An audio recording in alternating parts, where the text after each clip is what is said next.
A fourth reason was that you had too many doctors over a patient bed arguing in public about what the right medicine is, given a message to the markets that we ourselves, Europe, was not sure about where it was heading. The debates that you saw in the past few months in the front pages of newspapers between European politicians, central bankers, economists, analysts, and others about the participation of the private sector and whether or not it should participate and at which point it should participate in aid packages, was the kind of debate that sent a message to markets, well-meaning markets, that there's maybe a problem here, especially since Ireland and Portugal were already their own mechanisms. And so the spreads again went up as opposed to down, which means that although we applied all these measures and there's so many more to apply, the markets would not open as predicted, but were in fact closing even more. And finally, I would argue there's a fifth reason, which cannot be excluded from the discussion, connected potentially to the first one that I mentioned, which is that the markets, as we call them, are not one thing. They're not monolithic. They're very complicated. And a part of those markets, that part investing in credit default swaps, especially naked credit default swaps as they called, which means that although I do not own any of your debt, I do not own any Greek bonds, I can still gamble or buy insurance on those bonds. That part of the markets was not betting on us doing well. It was betting on us collapsing. It is the wonderful, interesting bizarreness of a system that allows you to buy insurance on a house that you do not own, and the only way that you will actually make money is if the house burns down. Now, where are we today?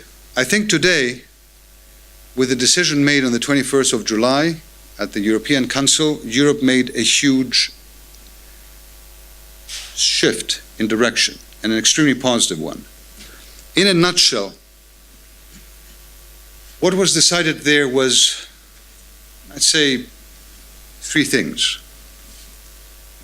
The first thing was that Greece would have a longer period of repayment of loans and a significantly lower interest rate to do so. Now, you will remember in Sweden, during the financial problems that existed in this country in the early 90s, that there was at the time a fortuitous, if you like, in the international markets drop in the interest rates compared to what they were when Sweden began facing this problem. That was a huge relief in the huge effort that you made in Sweden to turn your economy around.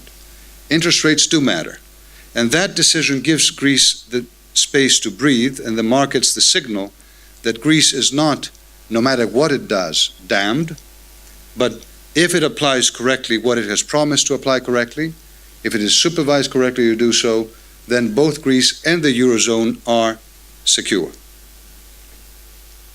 The second thing that the 25th of July did was to re-emphasize the importance of completing the monetary union with a concurrent economic union of the EU. In other words, a big black hole that existed in the system, a presumption back in the late 90s and early 2000s that the monetary union would itself automatically lead European countries with the euro to an economic convergence, that presumption proved to be false. In fact, one sees that many countries in Europe diverged economically from each other as opposed to converging. And that was because there was a lack of an economic and political governance to accompany the monetary one. And that is extremely important and very, very difficult politically for Europe to decide, and Europe did. The third thing that happened is that there was a decision that in addition to austerity and in addition to necessary fiscal consolidation, Europe has to focus, both for Greece and for other countries, on growth. In other words, that it is very difficult by the sole emphasis on consolidation to calm the markets and to convince the markets that you will grow out of this crisis, that there has to be an emphasis on growth at the same time. And this is, in many ways, the message that I give in the visit that I make, which is that Greece is a remarkable growth opportunity country. Greece is not a poor country. Greece is a country that was poorly managed for a few years. But it's a very rich country, in fact, and potentially a very rich country. You know, my mind flies back to 2004, during the Olympic Games. That was not too many years ago. And at that time, I remember everyone hailing the Greeks as wonderful. They were saints. No one expected that a small country like Greece could plan such a huge event. In fact, everyone was predicting we would fail. And we didn't. Now everyone is pointing fingers at the Greeks as the biggest sinners. Well, I don't think we're saints, and I don't think we're sinners. I think that we are, like most countries that have made mistakes in governing, that are now correcting these mistakes, as I mentioned, with great pain, but also with great determination. And I think that bringing back that cold-headedness to the debate is quite important, because psychology is important in the process. Where do we go from here financially in Europe? And then I will move on to a couple of foreign policy issues, because after all, I am not, although I may give the impression that I am these days, the finance minister of Greece.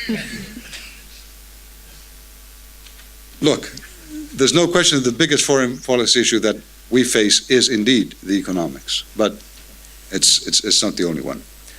Well, 21st of July, as I said, was pivotal. Now we have to apply it. And its application requires approval by parliaments. It has to happen fast. Requires the private sector participation, voluntary participation. It has to happen fast.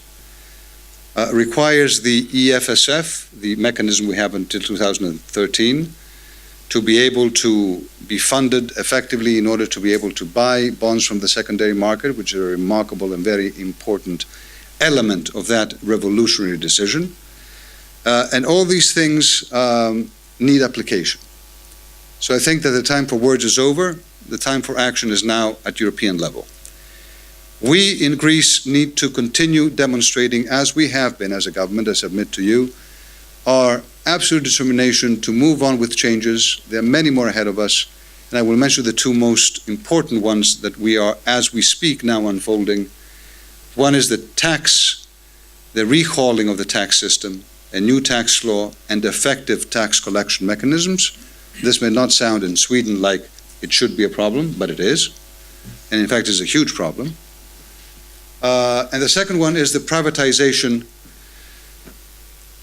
major privatizations in Greece of major companies, major, if not privatizations in some cases, foreign private company participation in major Greek companies or projects, and of course, foreign investment.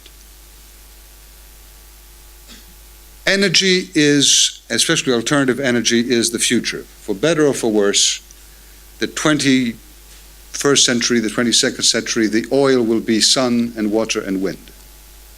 You know, at some point, pollution cannot continue, and at some point, existing resources get depleted. Now, Greece has that oil of the 21st century in abundance, and the opportunities for investing in that are huge. When I said Greece is not a poor country, there's an example. Ports and railways and shipping are Greece's competitive advantages extraordinaire, and major opportunities as well for investors. Real estate is another major opportunity. Technological investments in one of the most educated countries in Europe in terms of university education and knowledge and experience. Huge opportunity in Greece.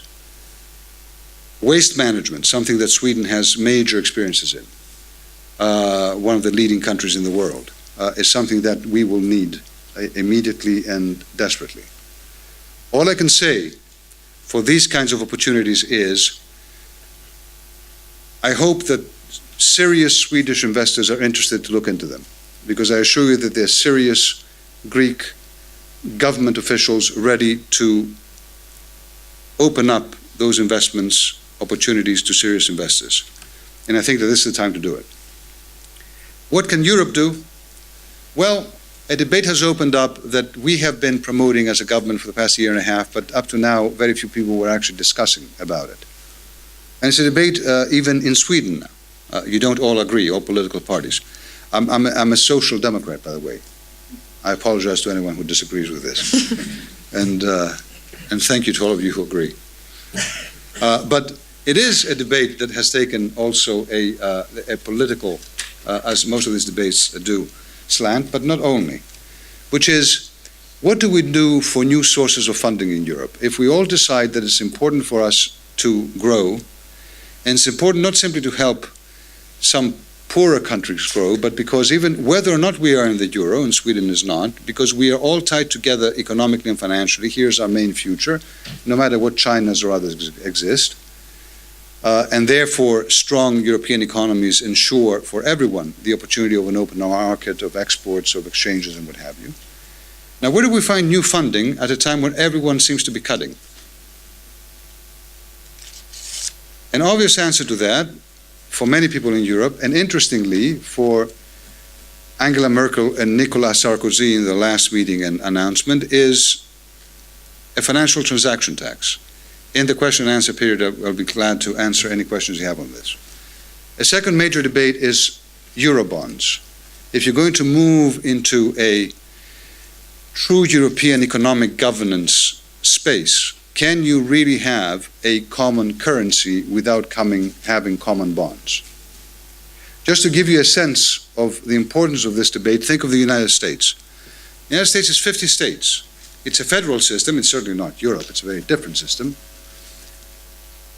But a system that puts great emphasis and gives great powers to its states, and its states are very different in terms of each individual financial strength or weakness that they have. It has one currency, the dollar. We have one currency, the euro. But it does not allow investors around the world to sit around and debate or speculate on the debts of Iowa versus the debts of California, or the strength of the New York economy versus the strength of the Minnesota economy. It issues treasury bills.